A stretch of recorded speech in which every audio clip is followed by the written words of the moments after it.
Why do humans wear clothing? Well, we might say one obvious reason is to keep ourselves from being too cold in cold weather situations, or to protect our skin from abrasion. But what about wearing clothing to protect from overstimulation sexually and the consequences? For instance, there have been temperance movements.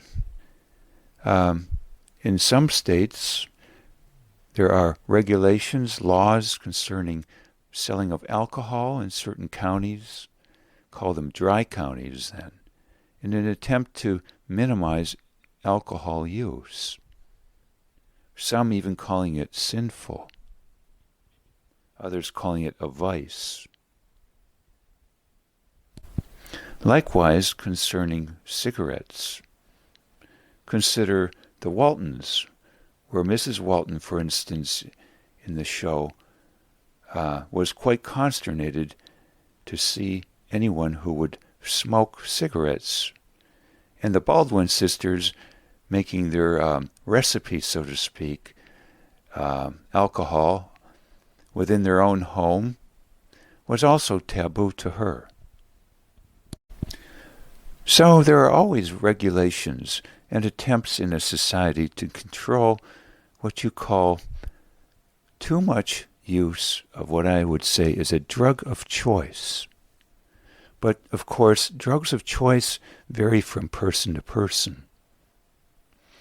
I heard this phrase, drugs of choice, from somebody in the psyche area 10, 15 years ago. And this practitioner said that her drug of choice was food.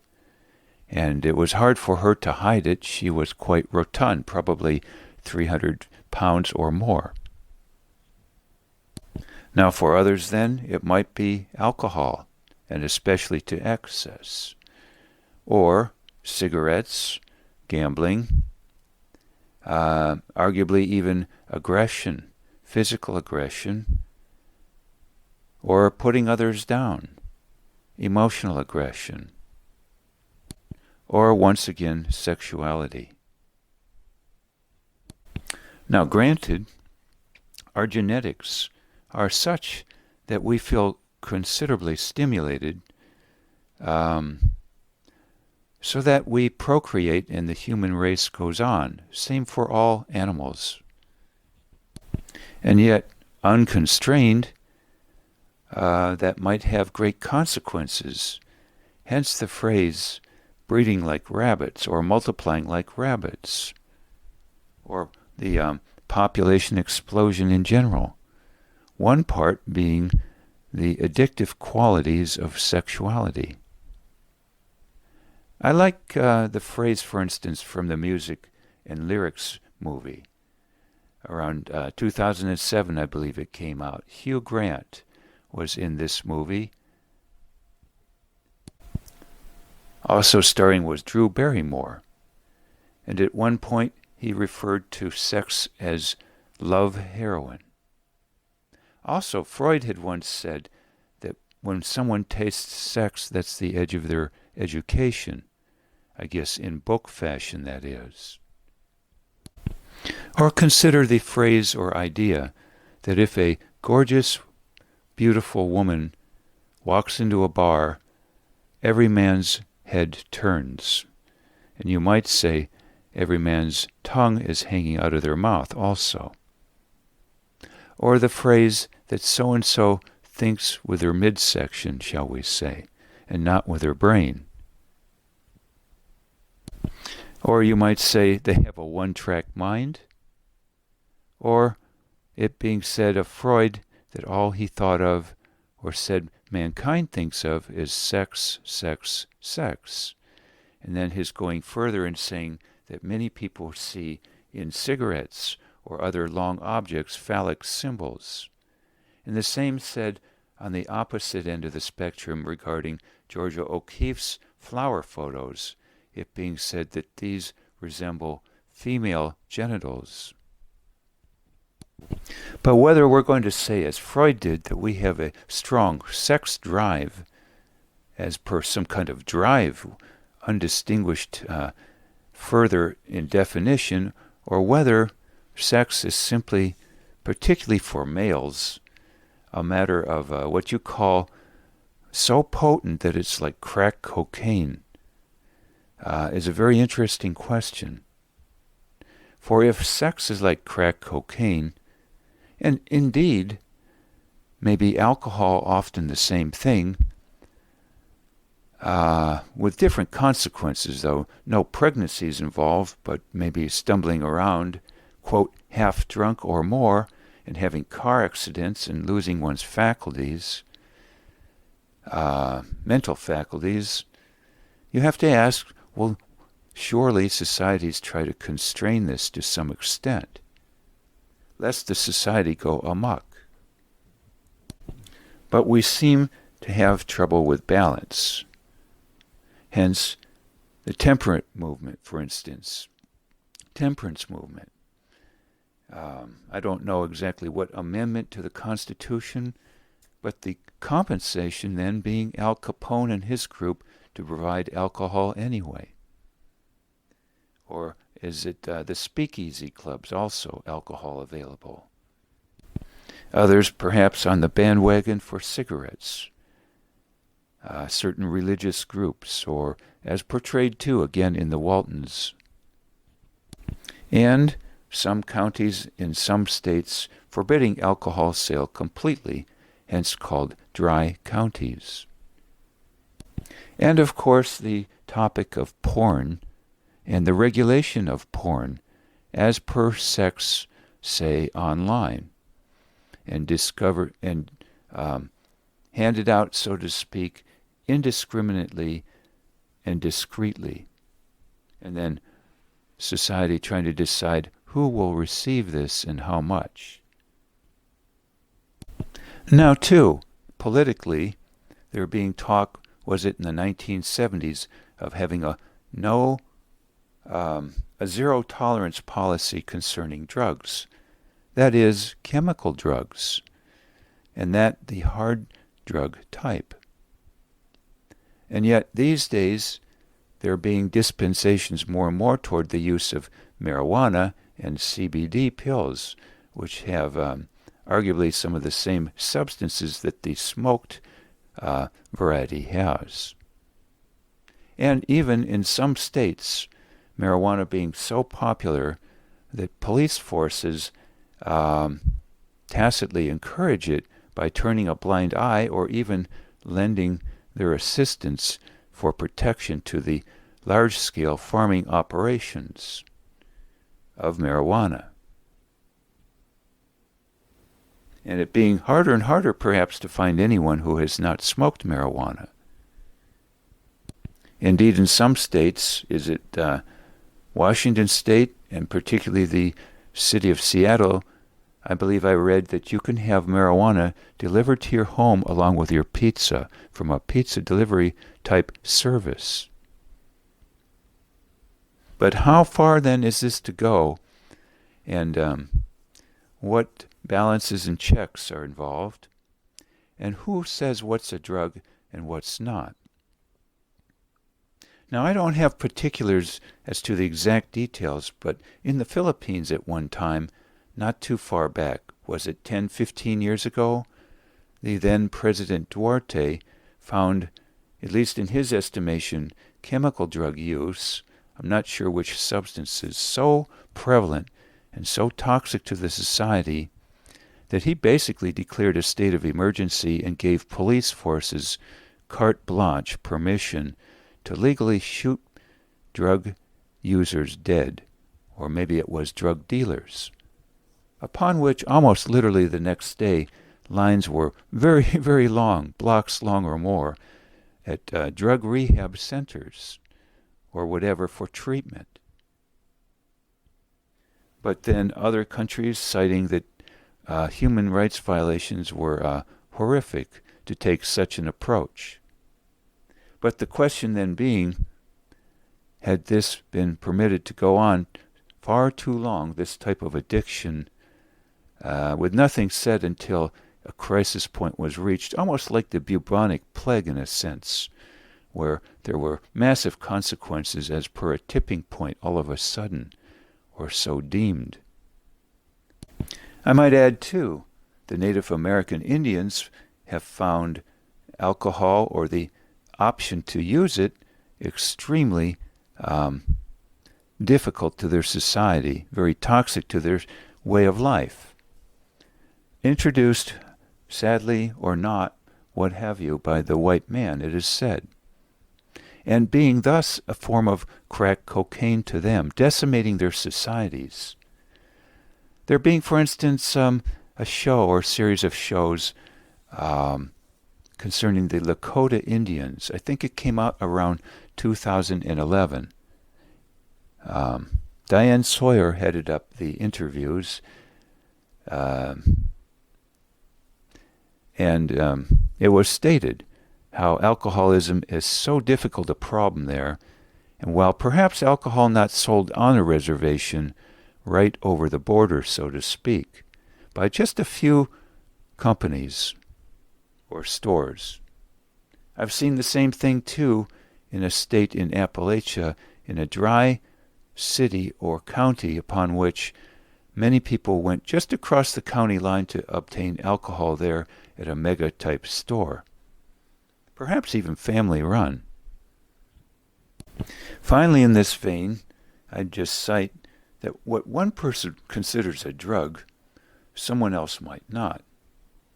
For instance, in Europe, in France, for instance, sexuality in general is regarded quite differently than in America, there being even nude beaches, and perhaps it's in the Netherlands, there being prostitution such that women hang body parts out of the window without clothing on.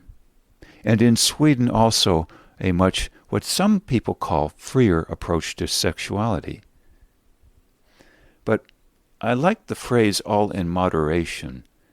That might have gone way back centuries and, in fact, millennia. But, of course, philosophers don't have a caveat or lock on that kind of phrase. Our grandmas would have told us that long ago, for eons, and anyone in general with common sense.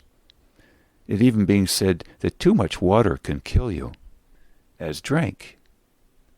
And I might mention, I once had a relationship with a woman who had a water addiction, to the extent she loved only to drink water with a certain pH content, electrolytic content, such that she would buy it by the caseload, store it in the garage, and then almost literally go bankrupt spending so much on this compared to her other needs, and with a very limited income at her disposal.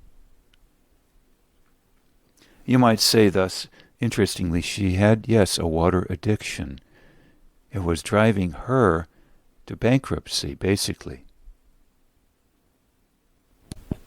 Interestingly, too, I once watched on a video a cleric, you might say, a minister, so to speak, in the Muslim faith, saying of American women that we needed to fix our women as per how they dress, far more scantily, shall we say, than in the Middle East.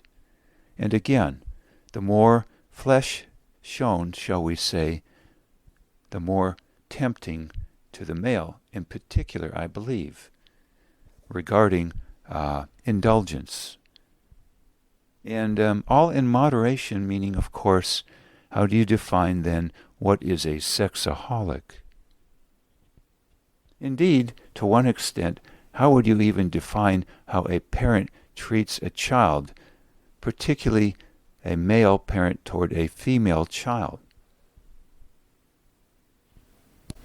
But of course, there also being the element not just of the sexuality involved, but what is the impact, perhaps sometimes even stronger, of the country's religious mores that make one feel ashamed or guilty over sexual indulgences or pleasures or expressions or feelings, which can be oftentimes, in my opinion, worse to experience in certain venues than any consequences of sexuality itself, to include pregnancy, one-parent families, and poverty from such, and even sexually transmitted diseases, of course, also.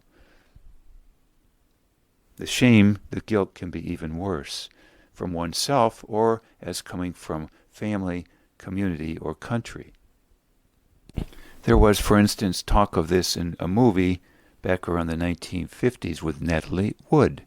I'm trying to remember the name of the movie. We see this even perhaps more in some states than others with the use of food wagons to sell food. You might call it fast food, impulse, desired food. To the extent I see sometimes Mexican burrito vans setting up shop in box store parking lots to provide instant gratification in terms of food, and almost multiplying like rabbits as per these food stands, to the extent permitted by law, shall we say. The same for electronic lottery machines, which some have said are multiplying like rabbits too, but there being loopholes preventing much control of these. They're being deemed illegal, at least in certain states, but they're being loopholes nevertheless. I'd finally wrap this whole concept up of moderation with this idea. Thanksgiving dinners can be wonderful. We all love Thanksgiving dinners.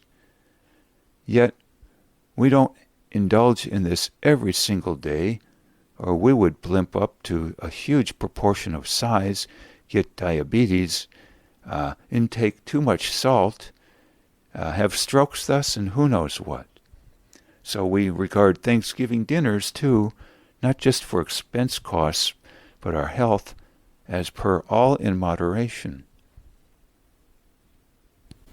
This then, I think, is the key item, all in moderation.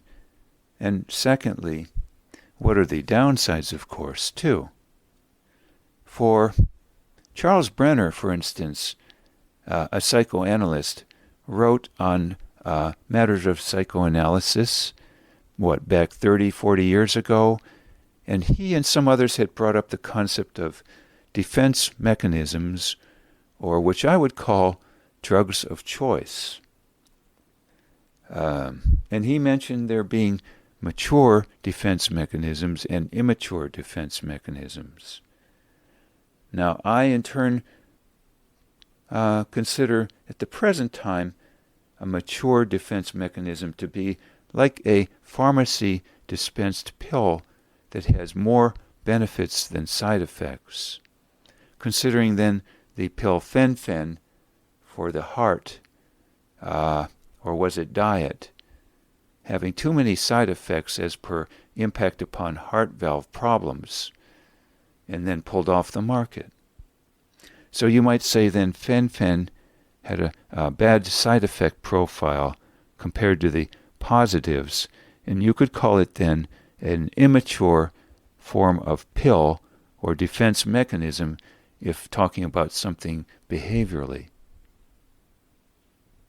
Hence, some attempts made to pull immature defense mechanisms off the market, so to speak, by regulatory legal means to control the side effect profile upon not just one person but the entire society.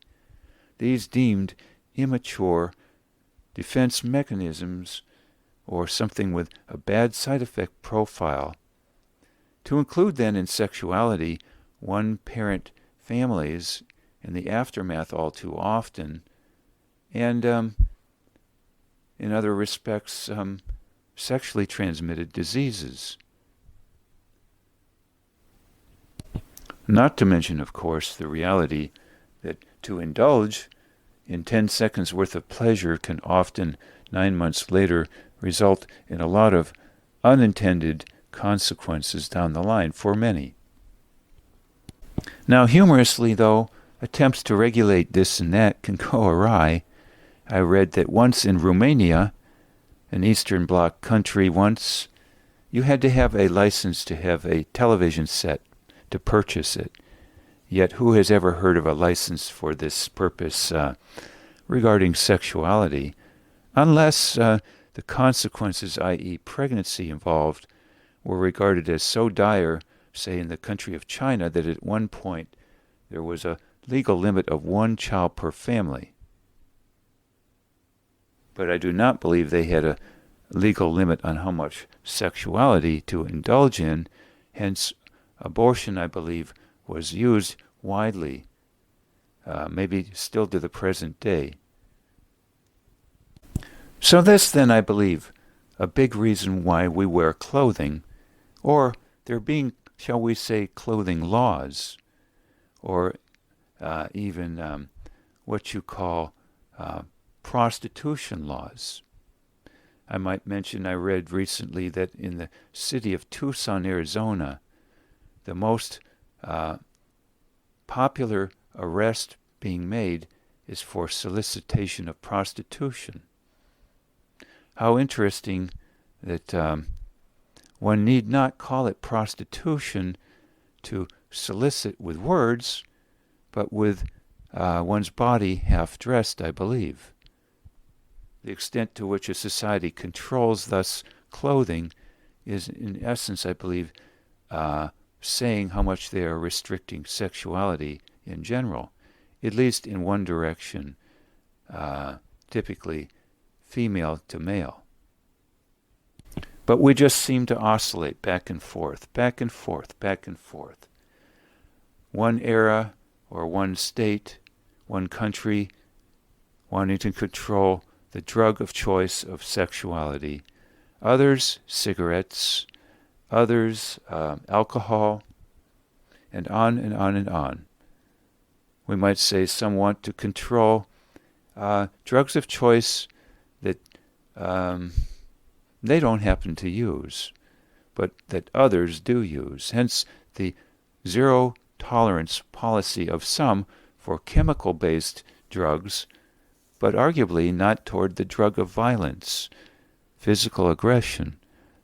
This drug of choice was not being controlled, or it was being indulged in by some who alternatively wanted to control the drug of choice of chemical-based hard drugs. Noting, by the way, that these same individuals often overindulged, in my opinion, in hard liquor, hard alcohol, so to say. So one person's drug of choice seems to be fine, and at the same time they don't like someone else using someone else's, perhaps, and call it either a vice or want to regulate it, even to the extent of a zero tolerance policy. I might add then that in the 1930s, even the teetotalers, who in turn may have wanted strong temperance laws and got them into effect for some reason, had their own drugs of choice too. Some even saying, I will not go down this very far, that religion is an opiate, to certain people that is. And so the very teetotalers claiming they were bent out of shape over either alcohol or drug use, in terms of cigarettes, the nicotine and all, indulged, some would say, in the drug of choice of religion. And so each has their own drugs of choice. And when I mean by religion a drug of choice, I'm not talking one bit about spirituality, by the way. I'm talking about anything some consider a negative part of the religious milieu, not the positive parts, and therein alone being quite a consternating thing for many. How to have pluses in religion, not the negatives, and thus not throw out the baby with the bathwater. That typically, I think, called spirituality to come to a point where one has melded the two together. But at any rate, to cap this, we all, I believe, have our own drugs of choice. And the reason being, in my opinion, because we are biologically based creatures and thus have limitations built into our biology. To include, of course, limited lifespan, fear about death, our knowing that we are going to die, limited memory capacity, and finally, our language, which in my opinion is greatly lacking when it comes to how to describe people in general and their traits respectfully. This built into our language so far, all across the world basically. And so this too a limitation, all of these limitations that cause us massive problems, resulting thus in the problems of anger, fear, and guilt, in my opinion, and needing then, until rectified, fixed more and more, compensations. If not intellectual, then chemically based, or what you might call defense mechanism based, our drugs of choice. We crave our drugs of choice, or even what some call vices, or either thus sins, because I believe our biology and our intellectual software, including especially our words and how we forget so easily in general and need so much reviewing, dictates it to be so. But whether a society lets things run amok and which defense mechanisms have the best profile, best bang for the buck, if you will, just like a drug from a pharmacy, is up to each society, each group to dicker with, and it sure does seem to shift back and forth as we try to struggle with how best to see society progress and how we best live. Thoughts here on clothing.